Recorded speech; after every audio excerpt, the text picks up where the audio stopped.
Avant j'étais le genre de fille qui voyageait toujours avec le routard en permanence.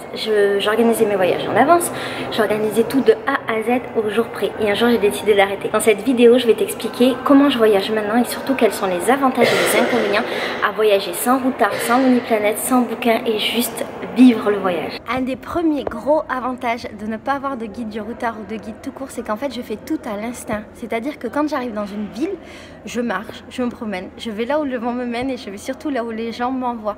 Donc en fait je vis des choses que peut-être d'autres ne vivent pas, même si effectivement je passe à côté de certaines autres choses.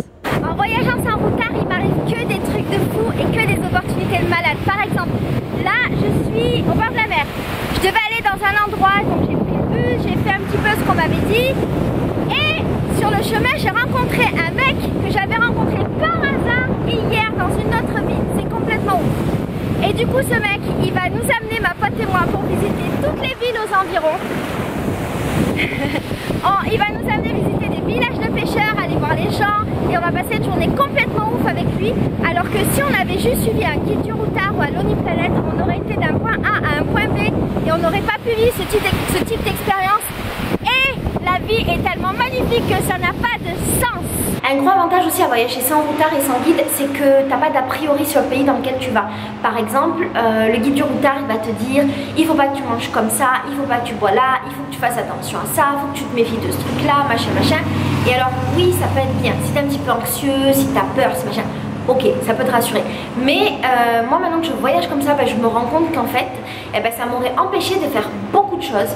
Et c'est plutôt positif le fait que j'ai pas utilisé de guide du routard parce que j'étais ouverte à tout ce qui se présentait devant moi et j'ai eu aucune mauvaise surprise. Alors peut-être qu'il y a un facteur chance, mais les trucs dont je te parle c'est des petits trucs. Tu vois, par exemple j'ai mangé des trucs que normalement le guide m'aurait dit de pas manger, j'ai bu des trucs que normalement le guide m'aurait dit de pas boire.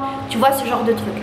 Donc c'est un gros avantage pour moi de ne pas avoir de guide et de ne surtout pas lire les guides. Bon alors un avantage effectivement à avoir le guide du routard, c'est que tu gagnes du temps pour énormément de choses.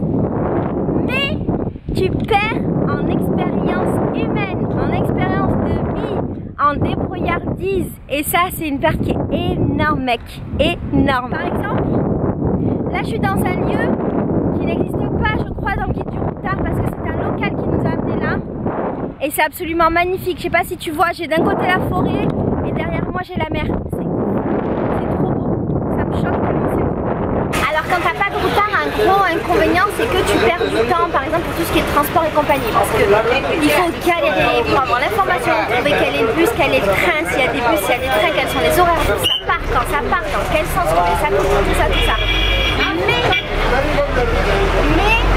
pour moi c'est un énorme avantage parce qu'en fait du coup j'ai l'impression que chaque geste du quotidien quand tu es en voyage ça devient une aventure et du coup c'est absolument magnifique.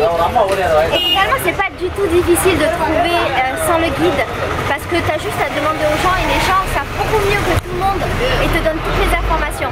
Quand on n'utilise pas de guide, on peut avoir des mauvaises surprises. Par exemple pour l'hôtel, moi j'en utilise pas tu vois et je galère. J'avoue si j'avais un guide ce serait plus facile, je suis en Inde là. Et par exemple je me retrouve où j'arrive dans des villes, je sais pas forcément dans quel hôtel je peux aller. Donc j'essaie des hôtels, la plupart ils sont crasseux, on est en Inde. Et j'avoue que si j'avais le guide du routard, ce travail là il aurait été fait pour moi. Ceci étant, en Asie, donc j'ai fait Thaïlande et Laos, c'est pas tout à fait la même chose et t'as pas énormément de mauvaises surprises.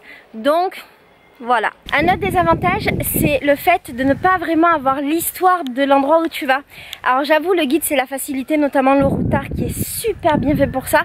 T'as toujours un petit peu d'histoire sur la ville dans laquelle tu vas, sur le lieu. Et j'avoue que avant je le regardais beaucoup et maintenant que je l'ai plus, je suis plus vraiment au courant. Mais ça me plaît aussi de pas tout savoir et que les gens m'expliquent. Donc c'est bien pas bien. Je dirais que c'est quand même un peu pas trop bien. Du coup, en conclusion, est-ce qu'il faut que tu partes avec un guide du routard ou pas? J'ai pas de réponse à t'apporter.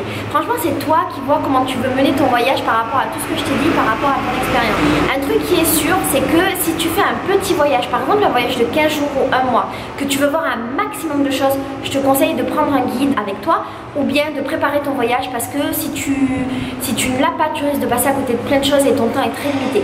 Par contre, si tu as du temps, si tu as 1 mois, 2 mois, 3 mois dans le pays, franchement, t'embête pas avec un guide. c'est vachement lourd, tu vas t'encombrer, tu vas passer à côté de plein de choses, tout ça, mais ça je te l'ai déjà dit.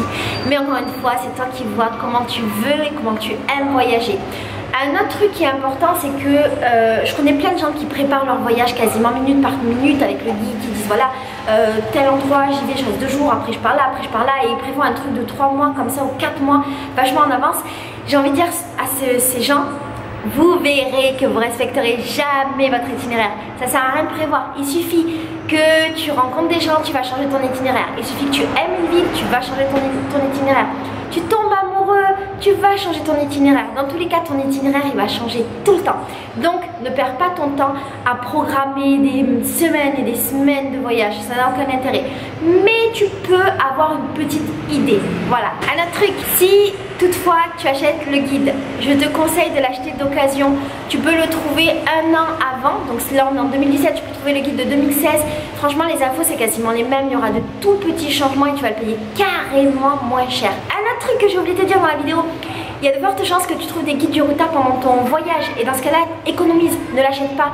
Et lis les guides du routard dans les auberges de jeunesse, dans les guest house, ou bien tu vas rencontrer des gens qui vont te les donner. Moi, j'ai donné très souvent mes guides du routard pendant mon chemin. Donc, économise. Voilà, je crois que je t'ai tout dit. Si jamais tu as des expériences de guide, de pas guide, de voyage avec, de voyage sans, si tu as d'autres trucs que tu pourrais ajouter à cette vidéo, n'hésite pas à le mettre dans les commentaires. Je me ferai un plaisir de refaire une vidéo avec des ajouts. Et je crois que je t'ai tout dit. Je te fais des milliers de bisous. Je t'aime très très très très fort. Et je te fais des bisous depuis l'Inde. Mais comme c'est la nuit, je peux pas te montrer. Voilà, je t'aime fort. À demain. Ciao.